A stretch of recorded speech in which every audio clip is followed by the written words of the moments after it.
नमस्कार, मैं हूं आपके साथ दीपक भदौरिया। रुक करते हैं खबरों की ओर। भोपाल से खबर है, जहां पर विधानसभा के शीतकालीन सत्र की अधिसूचना जारी हो गई है। मध्य प्रदेश विधानसभा सचिवालय ने जारी की है अधिसूचना। 5 दिन का होगा शीतकालीन सत्र। 16 से 20 दिसंबर तक ये चलेगा।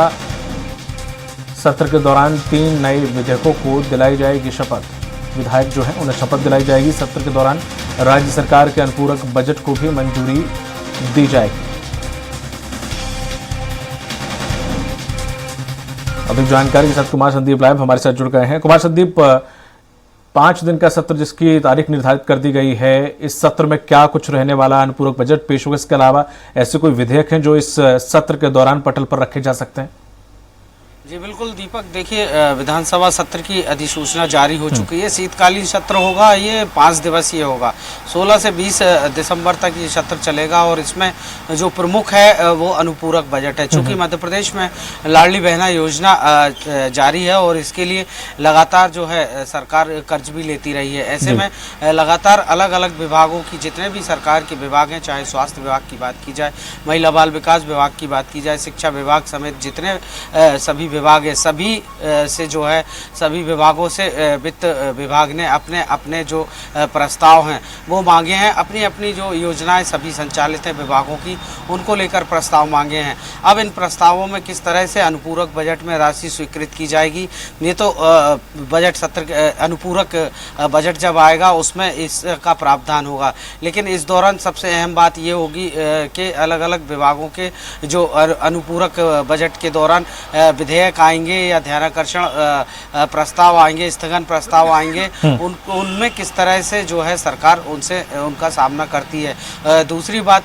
इसमें सबसे अहम ये भी है कि जो 3 नए विधायक चुनकर आए हैं इस सत्र के दौरान, उन्हें जो है शपथ दिलाई जाएगी। छिंदवाड़ा की अमरवाड़ा सीट से बीते दिनों जब उपचुनाव हुए थे तो वहाँ से जो कमलेश शाह हैं वो विजयी घोषित हुए थे, लेकिन अब तक उन्हें विधानसभा में सदस्यता नहीं दिलाई जा सकी थी क्योंकि विधानसभा सत्र इस दौरान था ही नहीं। लेकिन अब चूंकि बुधनी और विजयपुर के भी विधानसभा उपचुनाव हैं और परिणाम 23 नवंबर तक आ जाएंगे, ऐसे में विजयपुर और बुधनी से जो विजयी प्रत्याशी होंगे उन्हें इस विधानसभा सत्र के दौरान सदस्यता दिलाई जाएगी। कुल मिलाकर अनुपूरक बजट में सभी विभाग जो है उनसे प्रस्ताव मांगे गए हैं। अब देखने वाली बात ये होगी कि जितने भी योजनाएं जो संचालित हैं दीपक, उनमें किस तरह से बजट का प्रावधान सरकार कर पाती है।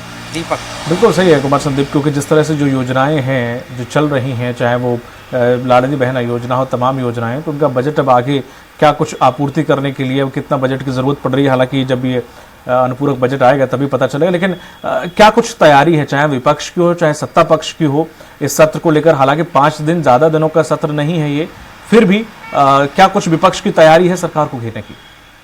जी बिल्कुल, देखिए विपक्ष की तरफ से लगातार जो है कानून व्यवस्था का मुद्दा, लॉ एंड ऑर्डर जो है वो उठता रहा है। साथ ही साथ प्रदेश में जो महिलाओं के साथ दुष्कर्म या बच्चियों के साथ जिस तरह की घटनाएं सामने आ रही हैं, उसको लेकर सरकार हमेशा विपक्ष के निशाने पर रही है।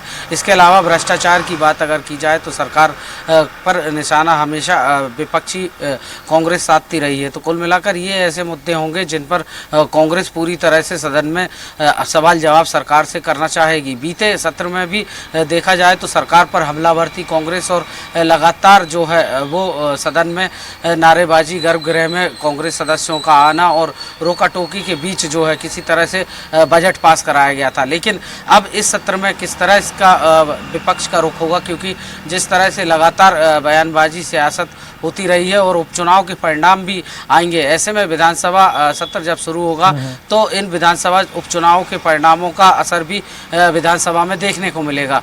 इस सत्र के दौरान कांग्रेस के जो मुद्दे होंगे, महंगाई, भ्रष्टाचार के साथ साथ दुष्कर्म की जो घटनाएं हैं वो उन पर सरकार घेर सकती है। साथ ही साथ कई विधेयक ऐसे हैं, चाहे बात की जाए जेल सुधार गृह अधिनियम जो है वो लागू होने वाला है। इसके अलावा कई सरकार ने विधेयक कैबिनेट में पास किए हैं, जैसे कि अब उज्जैन में जिस तरह से संयस्त होने वाला है उसको लेकर भी कई तरह के जो विधेयक हैं, तैयारियां हैं वो की गई हैं। इस तरह की लेखा अनुदान मांगे भी हैं। इस तरह की सभी जो विधेयक है या मांगे हैं वो सदन के पटल पर इस शीतकालीन सत्र के दौरान रखी जाएंगी और उन्हें पास भी किया जाएगा। दीपक